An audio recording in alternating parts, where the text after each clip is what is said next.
Jim, New York, the great WABC. Go. Hey, Mark. Yes, sir. I'm a retired Marine, and here's my perspective. God bless you. I don't know what the administration intends to accomplish by this. In 1990, when we went into Kuwait, we pretty much bombed everything that was worth bombing in Iraq. We flattened the country. Saddam survived. 13 years later, he was still thumbing his nose at everybody. And good point. Assad, if he survives, which he will, he can thumb his nose and say he survived the great Satan, and it'll bolster some of his, it'll bolster his ego. Unless he goes, things aren't going to change much, and nobody's going to commit the devastation and destruction that they would need to do to get rid of Assad, because it'll cause more misery to the people. So I don't even know what this limited strike's going to do. He's going to go, so what? You're right, and nobody does. But now it's being.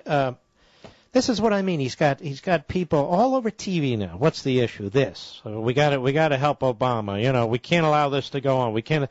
There's no reality here. The points you're making are just superb. That is, well, even if we do what Obama says he wants to do, to the extent we understand what he wants to do, it's not going to do what he says it's going to do.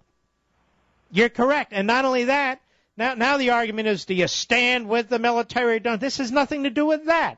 Or, we can't afford to let the president trip because it affects America. He's already tripped. He's tripping all over himself. So now all these arguments, all these superfluous points are being thrown out there, when the first point was we cannot allow him to gas his own people. So there's now 25 different reasons on why we have to do this, which tells me there's not one good one.